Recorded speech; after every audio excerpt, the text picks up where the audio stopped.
안녕하십니까. 유관재 목사입니다. 국제구호단체인 옥스팜은 세계적인 경기 침체 속에서도 전 세계 억만장자들의 재산은 오히려 증가한 것으로 나타났다고 밝혔습니다. 아울러 더욱 심해지는 부의 불평등 문제를 해결하기 위해 긴급 대책을 촉구했는데요. 부의 분배는 영원한 인류의 숙제가 아니겠습니까? 나눌수록 더욱 커지는 역설의 진리가 우리의 생활 속에 좀 더 구체적으로 실천될 수 있기를 바라봅니다. C채널 매거진 굿데이, 오늘은 11월 5일 수요일입니다.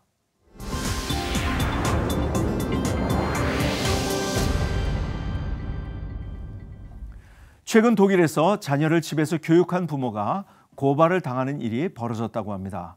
왜 이런 일이 일어나는지 자세한 소식 CBN 뉴스에서 만나보시겠습니다.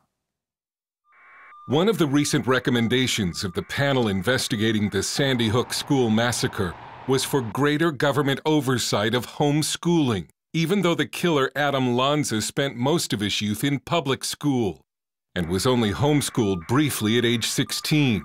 Critics say Lanza's problem was severe mental illness, not home education.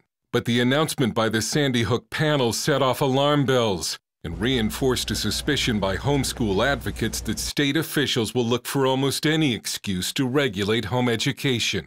Only a handful of nations in the world allow homeschooling without some sort of restriction. The impulse to clamp down on homeschooling is, according to Mike Donnelly of the Homeschool Legal Defense Association, a transnational mindset among bureaucrats. When you look around the world, you can see there is a common mindset in a lot of government bureaucracies which wants to control what children learn and how they learn. They want to put them in state schools where they can control the curriculum. They want to have more control over parents. In Ireland, a homeschooling mother of 6 was recently jailed for failing to pay a homeschooling fine. The laws in Sweden are so tough, the leader of Sweden's homeschool movement had to escape to Finland. But Germany is most notorious for what some call its persecution of homeschoolers. Germany continues to be a very hostile environment for parents who want to homeschool their children.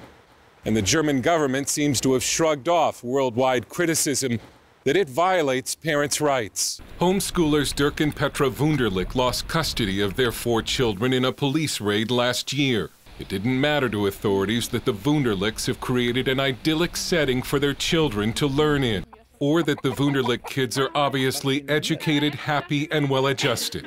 German police came to their door in 2013 and threatened to knock it down, then took their children for 3 weeks, only returning them after a court hearing that brought international protests, and under the condition that the Wunderlich children would have to go to public school.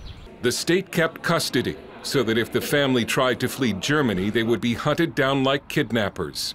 Dirk was defiant. You have no right to do this, what you do. And don't you think what you are doing? You snatch my children, bring them in foster home, and that is good for welfare? You destroy a family and say that is good for the welfare of the children. The Wunderlich children described German public school as a waste of time, with a classroom environment that was out of control. When there are so many children and they are talking about all kinds of things, it's really loud. In homeschooling, I felt like we were able to learn a lot more in shorter time. In school, they always make it so long, and still you learn less than in homeschool.